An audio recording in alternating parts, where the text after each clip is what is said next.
Youth Council, members of Parliament who are here on the dais, and first and foremost to all of you, the young people of Nepal who have gathered this morning here in this hall to celebrate, as Bhavna reminded us, the International Youth Day. So very happy Youth Day to all of you. It's always very exciting for us in the UN to celebrate this day. We spend most of our time with government officials, with decision makers, with local officials around the country.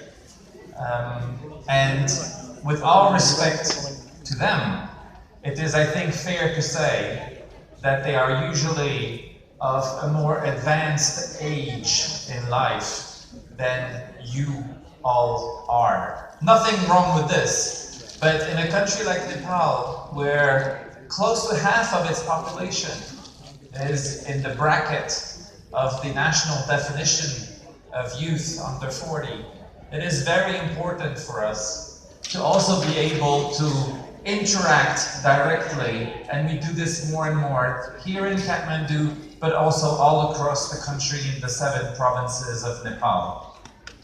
Now, this year, the theme of the International Youth Day, as you all know, and it's actually written on your cap that you all have, is Safe Spaces for Youth. Now, for many, it may seem like an obvious issue. We need safety. But the member states of the UN and the Secretary General in his message that you will find on many social media available have highlighted the importance of safe spaces. And I think it is important to just take a few minutes to think about why this theme was chosen. In a country like Nepal, where we are lucky to enjoy peace, now stability also, it may sound obvious. But not too long ago, I was already in Nepal in 2015 when Mother Nature reminded us how fragile, vulnerable Nepal is to natural disasters.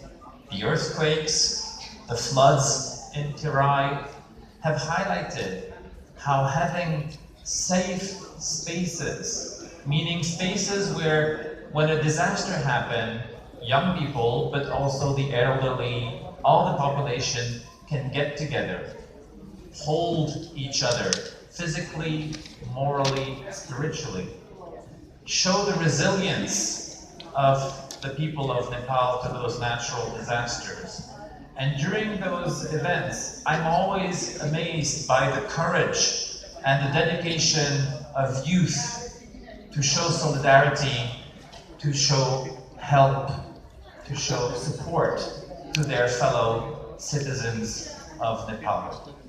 Safe spaces also because, maybe not like Nepal, many countries in the world are confronted with war, conflict, disasters, and where young people do not enjoy safe places to feel empowered, to feel that their rights, their aspirations, their dreams can become reality.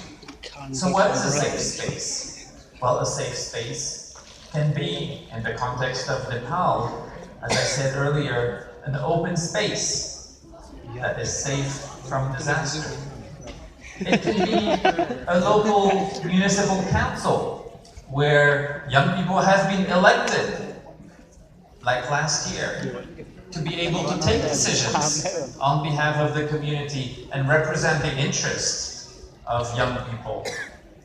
It can be an innovation lab where the creativity, the intelligence, the invention, the innovation that we all have in our head come up with inventions, with progress, where technology can be useful to improve society. But it doesn't have to be concrete. It can also be virtual. You all have a cell phone, I'm sure. You all tweet, you go on Facebook, you use social media. These places, virtual, digital, also need to be safe. Safe from the content, but also safe in the sense that you are allowed, you are enabled legally, technologically, to express your views without any fear of repression, without any fear of discrimination.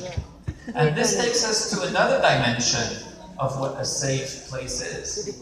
Very importantly, the previous speaker mentioned the famous now Digo Bikas Lakshya.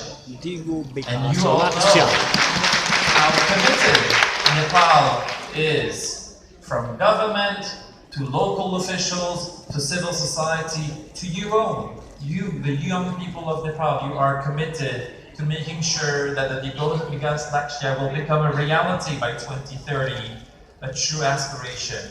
But for this to happen, and I want to also link it to the government's strong motto of happy Nepali, prosperous Nepal, happy Nepalis, that the Prime Minister and the whole government is pushing Nepal towards.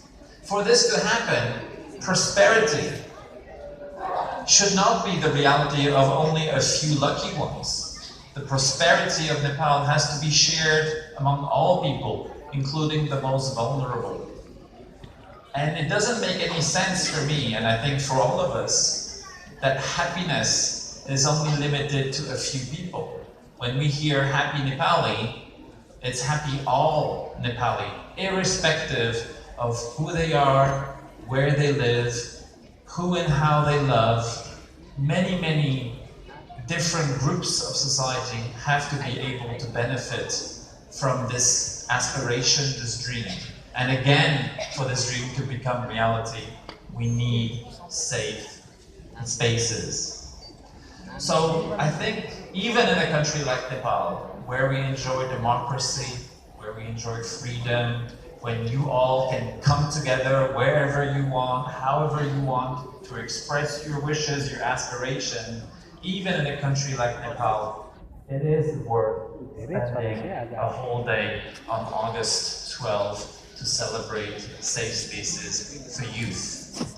So in closing, thank you all very much. Thank you to the National Youth Council for organizing this event, for associating and inviting the United Nations to join you and celebrate this day. But first and foremost, thank you to all of you. In your individuality, in your personal capacity as a human being, as a young person, you represent hope, aspiration, the dreams. That the Digo Bikas Lakshya will become a reality. We don't have to wait 2030. We can do it before in Nepal, and I'm sure we will. Thank you all very much. Have a great day. Thank you.